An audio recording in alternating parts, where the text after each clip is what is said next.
Nah, oke, kembali lagi bersama saya di Movila dan kali ini saya ada informasi yang sangat menarik sekali untuk kita bahas bersama atau untuk kita ulas bersama pemirsa, di mana viral ya hari ini di TikTok, di Twitter, pamflet yang bertuliskan berbareng bergerak menolak Gibran untuk disahkan sebagai Wapres. Fufu Fafa adalah kebijakan moral dan pola pikir keji seorang Gibran. Ini kalian setuju atau bagaimana? Ini kok ngebet banget ya orang-orang itu untuk bagaimana Mas Gibran tidak jadi wakil presidennya seorang Pak Prabowo. Padahal ini kan masih belum jelas ini milik Mas Gibran atau milik siapa. Jangan milik Pak Amin kan begitu. Jangan milik anak-anak Abah kan begitu, pemirsa. Atau milik siapa kan begitu. Ini kok langsung dilayangkan kepada Mas Gibran dan menolak untuk disahkan katanya. Sebentar. Ini saya ada narasi yang sangat masuk akal juga sih sebenarnya. Ini orasi dari seorang pendukung Pak Prabowo ya. Ini pendukung Pak Prabowo. Coba mari kita simak terlebih dahulu mirsa terkait dengan akun Fufu Fafa ya. Ini mari kita simak bersama terlebih dahulu mirsa. Lalu, kalau pengen bicara kebenaran hakiki, setidaknya ada 4 indikator yang harus kalian lihat tentang drama Fufu Fafa ini. Pertama, kenapa harus sekarang Fufu Fafa ini dikeluarkan? Padahal kejadiannya sejak tahun 2014. Oke? Sudah saya sampaikan tadi ya. Karena kalau dikeluarkan di 2019, nggak ngefek. Ini orang sedang bertikai gitu. Jadi kalau lo ngasih garam kepada air laut, nggak akan ada efeknya, sama-sama asin, biasa aja. Tapi kenapa harus dilakukan 2014? Ya karena sekarang mesra-mesranya Prabowo Jokowi. Ngerti poinnya ya? Kenapa harus sekarang? Jadi dari sana dulu tuh. Yang kedua, apa motifnya? Mari bicara tentang kejujuran. Apa motif daripada Fufafa ini? Keniscayaan, kebaikan tentang Indonesia. Apaan? Ada 2 anak manusia yang sedang mesra, terus lo pisahkan gitu, mereka bercerai, bertengkar mereka, lo terus lo bilang Indonesia akan baik-baik saja dengan itu. Agak tremor kayaknya kepalanya. Agak tremor. Oke. Yang ketiga, indikator yang ketiga. Siapa sih yang ngebahas Fufafa ini? Siapa sih yang memfabrikasi Fufafa ini? Pendukung Prabowo, nggak mungkin. Kenapa? Karena dia nggak mungkin pengen melihat adanya perpecahan antara 2 anak bangsa yang sedang rukun hari ini. Yang paling mungkin melakukan semua drakor Fufafa ini adalah mereka-mereka yang kemarin kalah dalam Pilpres. Dan tidak rela dengan kemenangan ini. Tidak rela dengan hasil ini. Agar apa? Agar 2 anak manusia ini, agar 2 bangsa ini berpecah belah. Itu poinnya itu.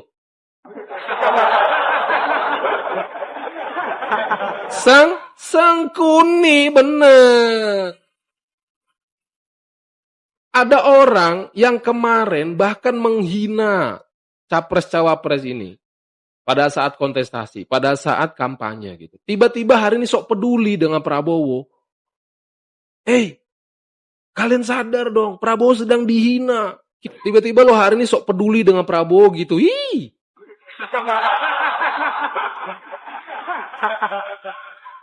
Kemarin kemana aja?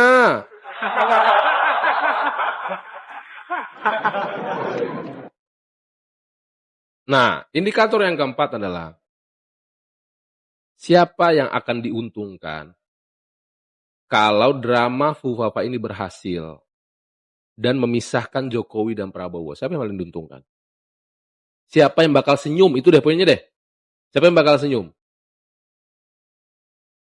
02? Enggak.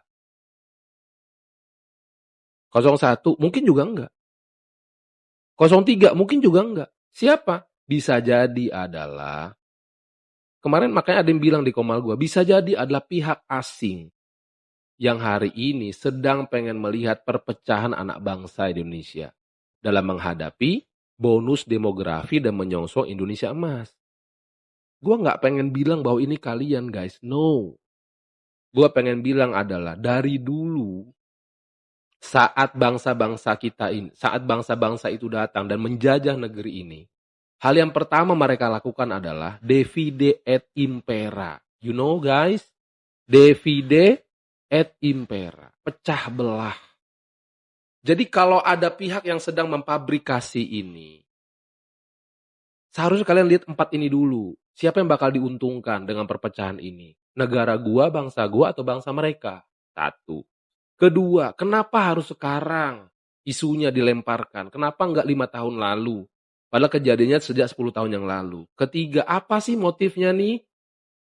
Masa gara-gara drakor ini lalu kemudian rupiah jadi menguat gitu? Ya nggak mungkin lah.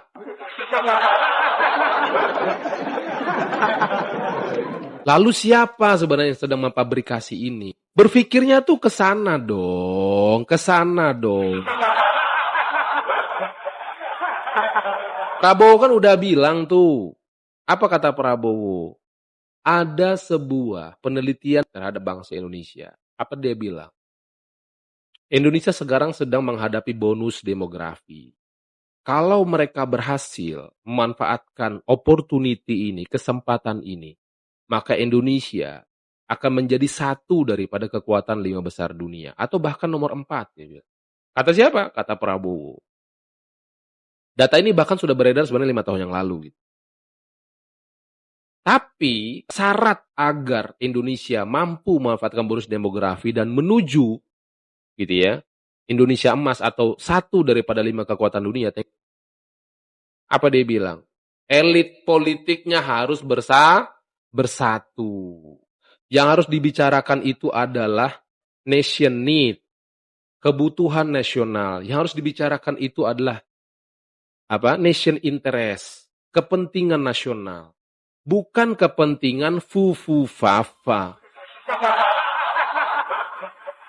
Bukan sekedar kepentingan Anies Baswedan, bukan sekedar kepentingan Prabowo, bukan sekedar kepentingan Ganjar, bukan sekedar kepentingan PDIP, bukan kepentingan Golkar, apalagi kepentingan partai yang masih kecil gelora kayak gua. Bukan. Tapi kepentingannya adalah nation need, nation interest. Jadi gua itu ngangkat tema ini dari tadi malam, pengen ngedrive cara pikiran kalian itu agar sadar. Hey guys, come on, wake up. Wake up. Come on, wake up. Jangan salah gitu. Jangan salah. Jangan-jangan lu sedang diadu domba nih sama anak bangsa oleh pihak luar. Jangan gitu.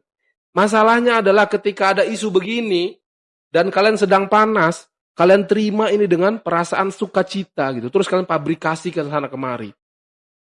Macam betul aja kalian nih. Kemudian langsung saja kepada sambutan Pak Jokowi ya, yang mana dampak dari peresmian ini pastinya akan nanti membuka peluang pekerjaan yang sangat luar biasa sekali kepada masyarakat tentunya. Dan mari kita simak terlebih dahulu pemirsa terkait dengan sambutan Pak Jokowi dan juga Pak Erick Thohir.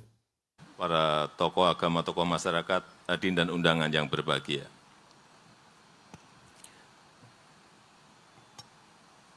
Saya ingat pekerjaan yang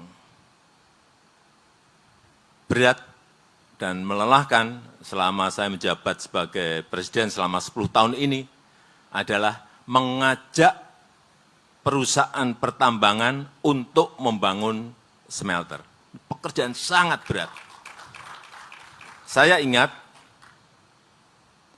sampai di 2017 kita bernegosiasi, saya dengan Pak Richard, untuk sepakat membangun smelter di Gresik ini.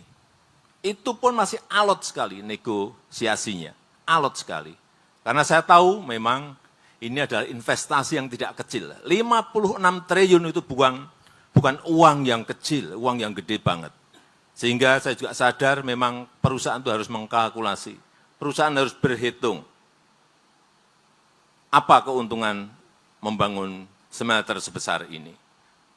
Dan setelah itu langsung 2018 dimulai persiapan lahannya. Persiapan lahan selesai, saya ke sini untuk groundbreaking,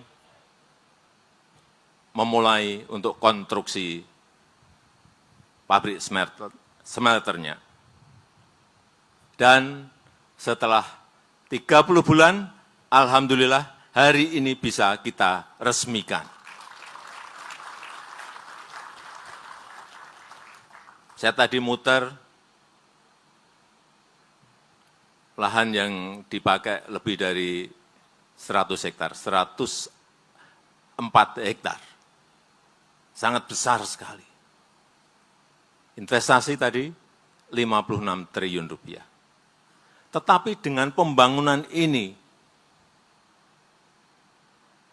iseng-iseng saya berhitung, berapa sih revenue-nya berapa, dan paling penting buat kita, buat Presiden adalah penerimaan negara, baik pusat dan di daerah seperti apa. Hitung-hitungan saya, penerimaan negara masuk kira-kira 80 triliun rupiah dari PT Freeport Indonesia. Baik berupa dividen, royalti, PPh badan, PPh karyawan, pajak untuk daerah,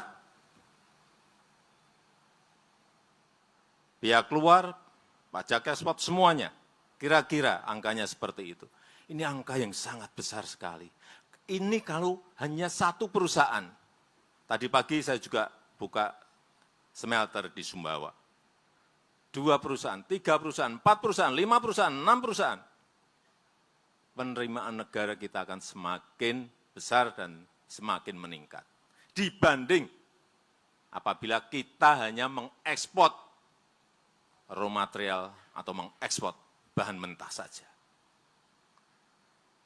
Pembangunan smelter PT Freeport Indonesia ini merupakan usaha kita untuk menyongsong Indonesia menjadi negara industri maju yang mengolah sumber daya alamnya sendiri dan tidak mengekspor, sekali lagi, mentahan atau raw material. Dan ini akan membuka lapangan pekerjaan yang sangat besar. Tadi sudah disampaikan oleh Pak Dirut, dan ini merupakan pelaksanaan dari gagasan yang sering kita sampaikan mengenai hilirisasi, yang merupakan fondasi ekonomi baru Indonesia yang tidak bertumpu kepada konsumsi domestik, karena GDP growth kita bertumpu pada konsumsi domestik.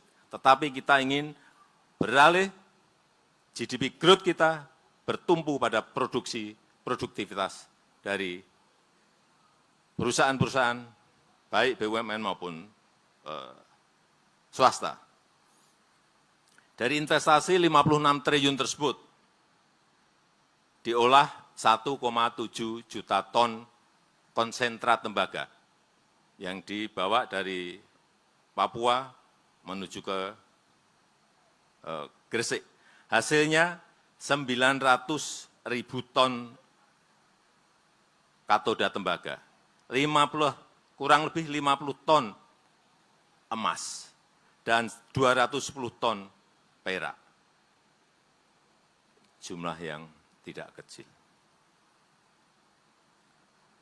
Dan ini kalau melihat industrinya sebesar ini, saya yakin ini akan melibatkan banyak UMKM, usaha-usaha kecil, baik berupa catering, baik untuk menjadi subkontraktor dari semua yang berkaitan dengan smelter di Gresik ini. Dan kita harapkan ini juga segera melahirkan perusahaan-perusahaan turunan, industri-industri turunan dari tembaga yang ada di sekitar PT Freeport Indonesia ini. Sudah ada yang mulai untuk produksi copper foil. Saya kira nanti akan diikuti mungkin pabrik kabel dan lain-lain untuk masuk ke negara kita. Termasuk tadi yang disampaikan oleh Bapak Erick Thohir mengenai selenium yang juga dihasilkan dari smelter tembaga ini sehingga bisa diproduksi semikonduktor. Saya rasa itu yang ingin saya sampaikan, dan dengan mengucap Bismillahirrahmanirrahim, pada sore hari ini saya resmikan produksi smelter PT Freeport Indonesia di Kabupaten Gresik, Provinsi Jawa Timur. Terima kasih. Wassalamualaikum warahmatullahi wabarakatuh. Oke pemirsa, mungkin saya rasa cukup terkait dengan konten kali ini. Ya seperti apa komentar kalian pemirsa, tulis di kolom komentar. Dan sekali lagi kode pemirsa, jangan lupa tekan tombol subscribe-nya biar kalian juga tidak ketinggalan informasi-informasi terbaru dari channel ini. Dan salam demokrasi dan salam NKRI.